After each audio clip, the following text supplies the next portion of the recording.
Hey guys, this is Hidden Ranger streaming yet again with third, uh, the third in the series of San Diego Comic Con DC related trailers that I'm apparently it's another reaction that I'm recording in the same night as the other two.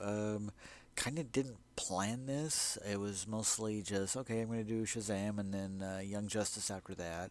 But then I realized, wait, the Aquaman trailer also came out. I need to look at that and react to that because that's all the rage all over Twitter and other places. So okay, um, and you know, um, I've liked the Aquaman character well enough over the years. In fact, I think the first superhero I ever actually drew might have actually been Aquaman, or at least I have an early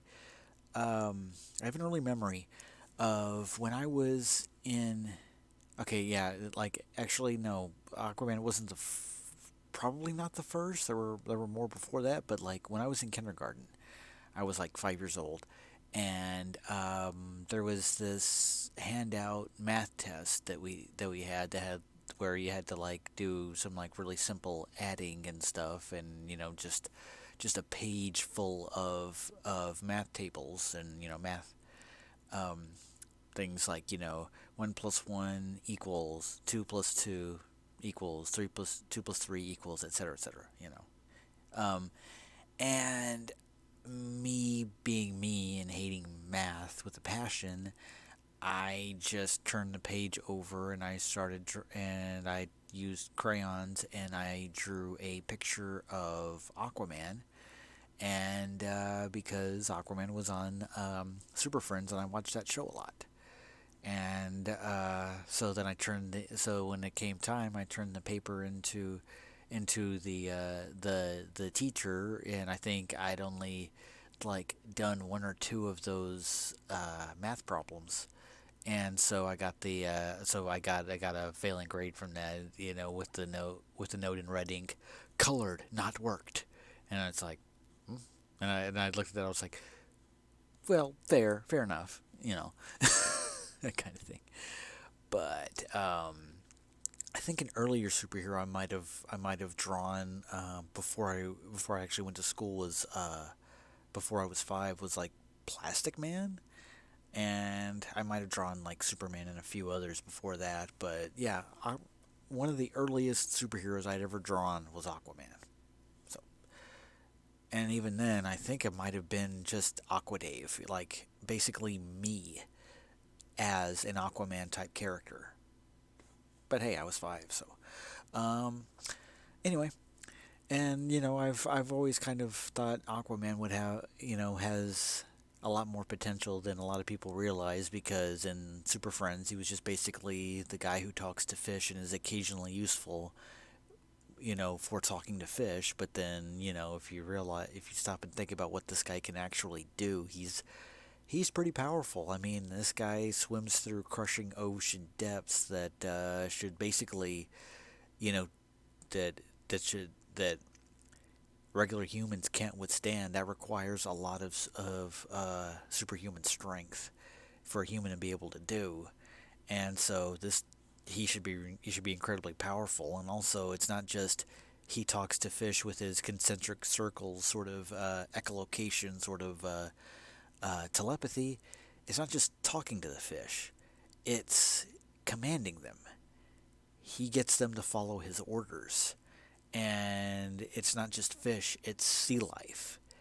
So um, anything from seals and seagulls to killer whales, sharks. He's fond of dolphins. He's fond of giant seahorses. Because seahorses look cool as like ride as steeds for you to ride on, he even though seahorses are really usually about, I don't know, that big or so. But they look cool when they're giant, and he rides them, so that's cool.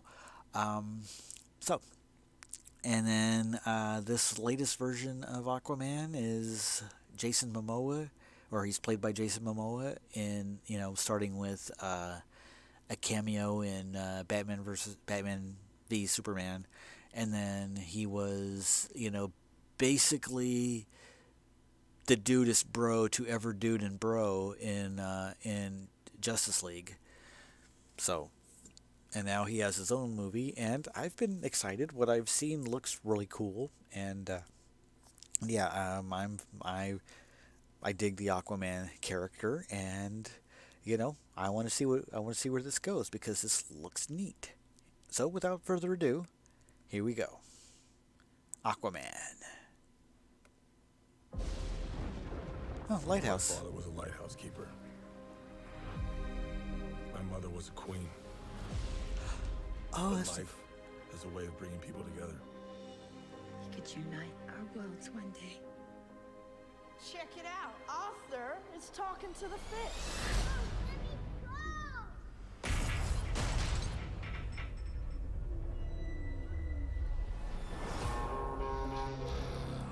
They made me what I am. Huh.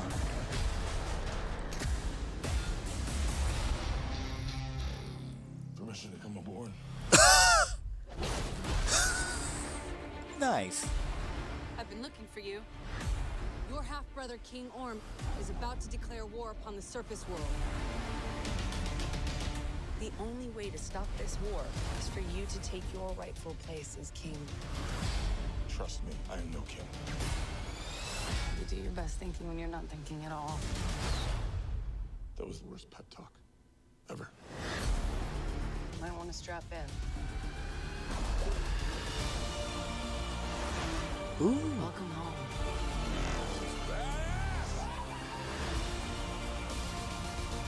My brother has come from the surface to challenge me for the throne. I call it an ass whooping.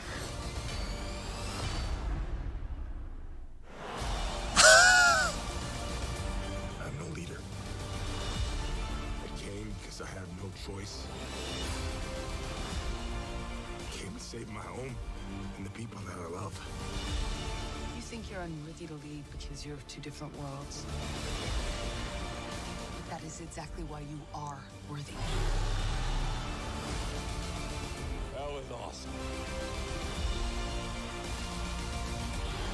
The war is coming to the surface, and I'm bringing the wrath of the seven seas with me. Black Panther. We're here. What are you doing? You should have a parachute. Redheads, you gotta love them.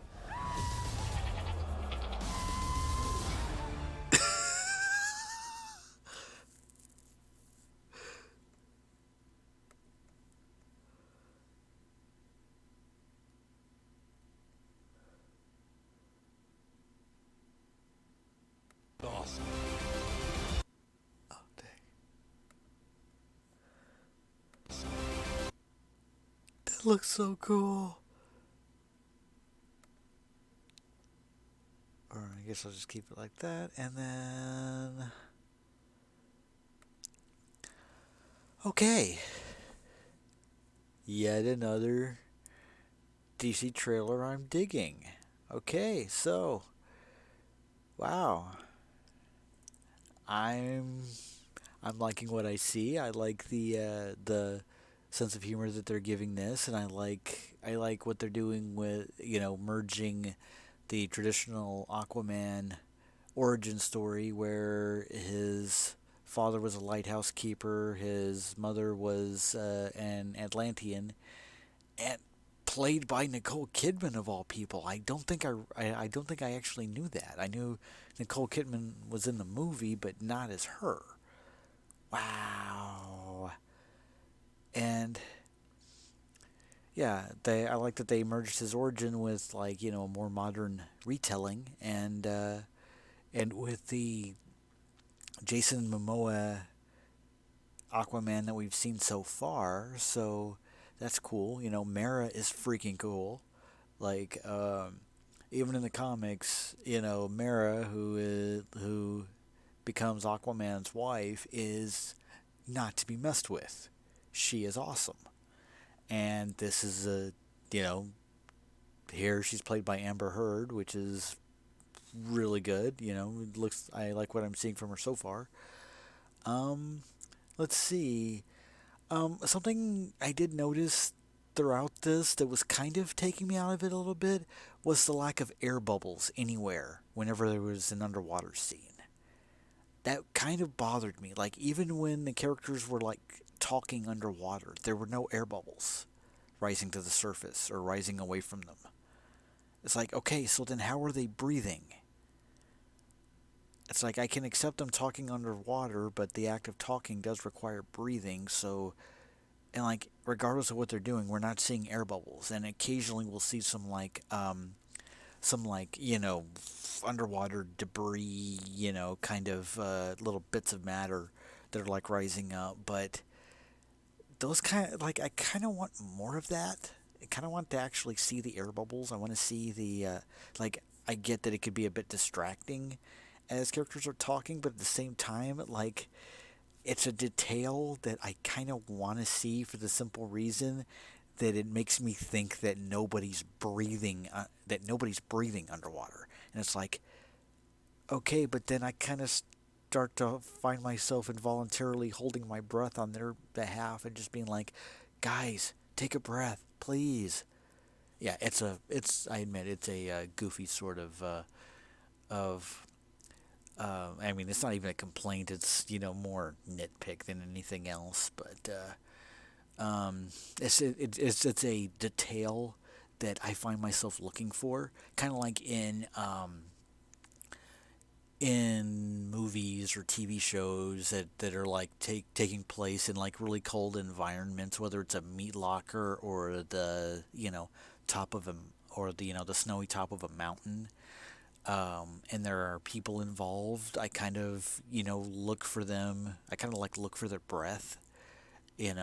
Like there was like in the late 90s, early 2000s, there was this movie called Vertical Limit where there was about mountain climbing, and I saw that with my dad, and as we were watching the movie, and there was a lot made about the characters, getting colder and colder, and risking freezing. I kind of made a mention to my dad. Notice how nobody can see their breath, and then my dad, just kind of thought about this for a moment. He says, that's an interesting observation. And then I immediately kind of felt bad about that, because once you start noticing that, that's kind of the thing you can't help but notice, and it can take you out of the movie. So I'm like, oh crap, did I just take my dad out of watching this movie? Crap. So, but yeah, people's breath, their, whether it's wispy, visible breath from, in cold environments, or air bubbles underwater, I can't help but notice those things. And, it's not going to ruin my enjoyment of the movie. I mean, this is one of the DC live action movies that I genuinely want to see, and like I saw Man of Steel, I saw Suicide Squad, I saw both of those in the theater. I saw BVS later. I still haven't seen Justice League, but and I definitely saw Wonder Woman in the theater, and that was one that I really loved. I really enjoyed that, and now I'm looking forward to this just as much. And then there's also going to be Wonder Woman 84, the sequel to the previous Wonder Woman movie that's set in, wait for it, 1984. And I'll have to look and see if there's a trailer for that too. Like if it hasn't been released already, it's about to be, probably. But I like what I'm seeing from this. Oh, and let's see, the villains for Aquaman. Orm, the Ocean Master, which is basically the royal-looking dude with the headdress, whom Aquaman is seen having a duel with, like surrounded by lava. That's cool. And I was especially happy to see Black Manta, the dude with like the bubbly, the kind of underwater helmet that makes him look like kind of fish-like, but mostly like not sure even how to describe how his helmet is shaped, but well, let's see. It'll be easy to just pull up, I think. Oh, here we goes. The war is coming to the... Yeah. So that's Black Manta, who I thought always had one of the cooler helmet designs in comics, and that look was that look was popularized in the Super Friends cartoons, and then it was also seen in Young Justice because Aquaman played, or rather, Black Manta played a part in Young Justice season 2, and he was revealed to be the father of Aqualad, one of the members of Young Justice. So yeah, I'm really delighted to see that costume in movies. That looks cool. So what else can I talk about? I kind of like the idea that Mara had just like jumped out of a plane, Captain America style, possibly because she had no idea that parachutes were a thing. It's just like, see ya. It's like, I'll be fine on my way down somehow. And then Aquaman just like, alright. Oh, and something that I was thinking about around the time that I saw this shot was just an interesting way that they had reinterpreted Aquaman's look. You know, like the long hair and beard aren't even foreign to Aquaman because he's had long hair and beard in comics and in the Justice League animated series. And in fact, in those places, he even had one hand that was like chopped off and replaced with a hook. So he has kind of a hook hand. But no, the visual thing that's different is the fact that he has these triangular tattoos that look like scales, that kind of evocative of the orange sort of shirt that he tends to have in the comics, that are kind of fish scaly, kind of like well, not chainmail but scale mail. And here they just kind of go with a bare-chested, more Conan-looking Aquaman. So they incorporated the scaly look into his tribal tattoos, which I think is neat. I mean, that looks fine. So there's that. Yeah, and I did think though it was kind of weird that these bullies were just like harassing this kid, just like, you know, beating him up in front of like a full classroom of like kids and whatever, and it seemed like everybody was ignoring them right up until the shark started making some noise. But I don't know, I guess they just needed a way for they just needed something for young Arthur Curry to like, you know, call some animals, or call some undersea animals in self-defense, and then this is the result. So okay, well, this movie has a lot of fantastic visuals. That's cool. This has been another reaction video, and that's, you know, the third tonight. If I can just align my fingers with where the camera is. There we go. This has been the 2018 San Diego Comic-Con trailer for Aquaman. So tonight I've reacted to Shazam, Young Justice, and Aquaman. That's cool. So as usual, leave a comment, subscribe to my channel, you know, leave feedback, all that, and follow HR Streaming on Twitter. All right, this has been Hidden Ranger Streaming, signing off.